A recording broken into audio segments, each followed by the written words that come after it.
গুৰেশ্বৰ মহাবিদ্যালয়ৰ সোণালী জয়ন্তী অনুষ্ঠানত অংশগ্ৰহণ কৰিলোঁ। মহাবিদ্যালয়খনৰ গৌৰৱময় ঐতিহ্য আৰু ভৱিষ্যতৰ দিনবোৰ ভাল হওক তাকে কামনা কৰিছোঁ। মহাবিদ্যালয়ত অসম চৰকাৰে বিজ্ঞান শাখাটোৰ মঞ্জুৰি প্ৰদান কৰিব। কেইটামান কথা আগৰ পৰাই চলি আছে। মহৰীপাৰাৰ পৰা বগামাটিলৈ যোৱা ৰাস্তাটো আমি অসম মালাত লৈছোঁ। গুৰেশ্বৰত ফ্লাইঅভাৰ এখনো হ'ব, কিন্তু ৰেল গেটটো বন্ধ হৈ গ'লে আকৌ মানুহে আপত্তিও কৰিব পাৰে। সেইকাৰণে ৰাইজে অলপ আলোচনা কৰি লওক। যদি ৰাইজে বিচাৰে, কিন্তু ৰেল গেটটো বন্ধ হৈ যাব তেতিয়া। মই কৈ দিম, আজি মই হেল্থ মিনিষ্টাৰক গৈ কৈ দিম, মই খবৰ লৈ কৈ দিম।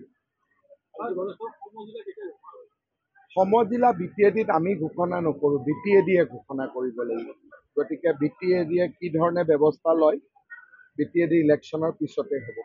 ৰাজ্যৰ বিজেপিৰ সভাপতিগৰাকীয়ে এটা আপোনালৈ অনুৰোধ জনাইছিলে যে বিশ্ববিদ্যালয় পৰ্যায়ৰ কিবা চিন্তা তেনেকুৱাতো আজিৰ দিনততো তেনেকুৱা চিন্তা কৰাৰ নাই। আমি 8খন কলেজক বিশ্ববিদ্যালয় কৰিছোঁ মাত্ৰ। প্ৰথম নাকৰ A+ গ্ৰেডলৈকে আমি আহিব লাগিব। গতিকে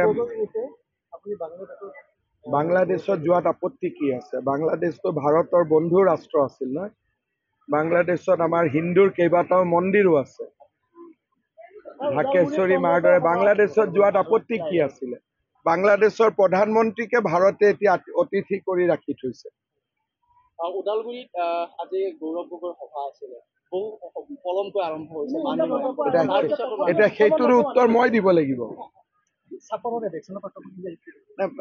চাপৰত এভিকশ্যন হৈছিল, আই থিংক বাই 6টা বজাত কমপ্লিট হৈ যাব। ৰাইজে নিজে আঁতৰি গৈছে, তেনেকুৱা কোনো জোৰ জবস্তি কৰিবলগীয়া হোৱাই নাই। নতুন ভৱন নিৰ্মাণ হ'ব। মোক বিজ্ঞান শাখাটোৰ দায়িত্ব লৈছোঁ, বাকী কামবোৰ চলি আছে, চলি থাকিব।